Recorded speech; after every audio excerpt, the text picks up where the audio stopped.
Привет, меня зовут Витя. Я пытаюсь работать звукорежиссером, хожу плавать в бассейн и параллельно пишу музыку со своей командой ReverbCore.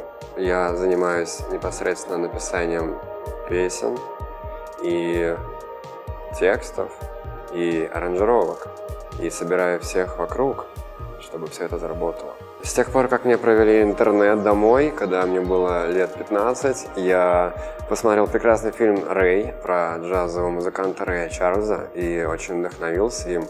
И решил научиться играть на фортепиано и пошел заниматься в специальную школу. Это была не музыкальная школа, просто курсы. Затем я взял небольшой перерыв для того, чтобы сдать ЕГЭ. Поступил на специальность, на которой не хотел особо учиться, и в итоге перевелся на звукорежиссуру. И там уже было комплексное обучение музыке, фортепиано, сольфеджио, всякие консерваторские дисциплины. Все стало очень серьезно. И в итоге я научился записывать песни. Я очень люблю спокойную музыку, лаунж, колорит, какая-то красота музыки. Вот это то, что я люблю. Ну и чтобы она была сделана с какой-то маленькой хитростью, то есть не тривиальная. ReverbCore — это ироничное название.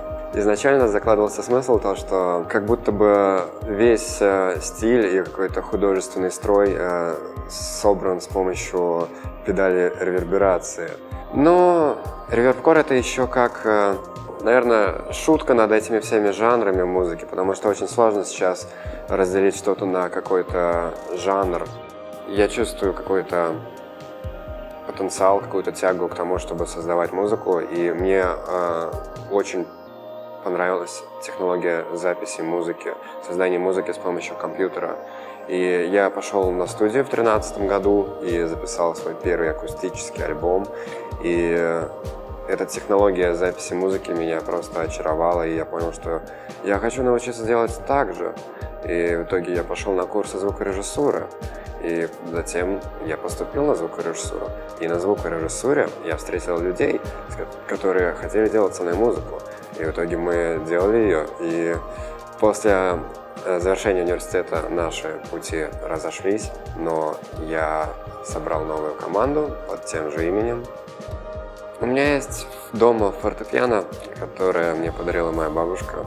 И это самый лучший способ начать какую-то песню, сесть за него и начать играть какие-нибудь звуки. Затем под это хочется что-то спеть. Изначально, конечно же, все это рождалось на фортепиано клавиатуре. Но теперь есть возможность добавить в это нотку электронного синтезированного звука. Будущее за электронной музыкой — это так. Обычно все ждут ответа любовью или человеческими эмоциями. Это две большие разные сферы.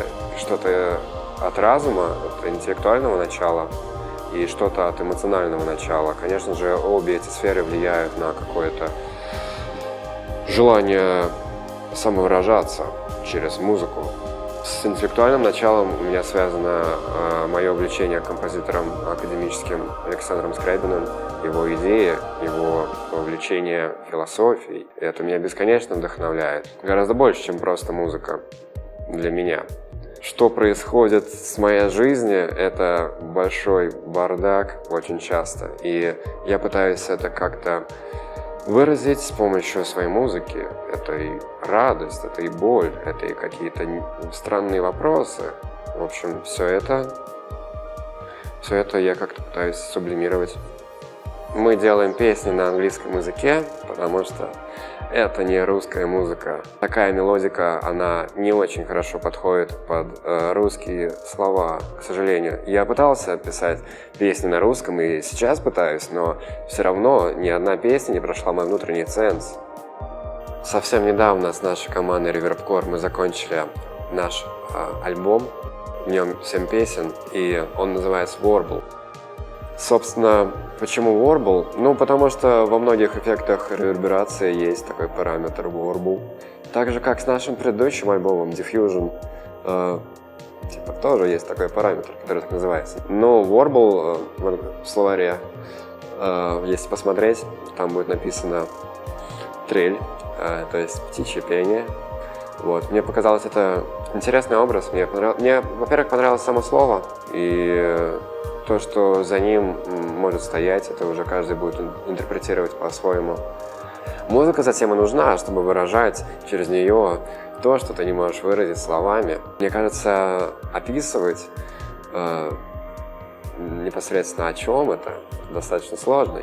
Каждая песня — это своя история, своя отдельная эмоция, свое отдельное переживание, может быть, какой-то вопрос нерешенный, который в процессе написания этой песни у меня наводил на какие-то ответы.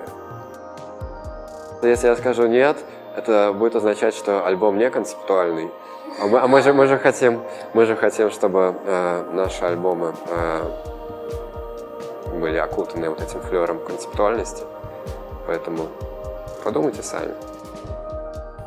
Мне нравится, когда мне пишут на e-mail всякие чуваки из других стран. Например, недавно написал калифорнийский чувак, типа радио Shoegaze FM. Написал чувак из Британии, попросил копию альбома для того, чтобы поставить на своей радиостанции.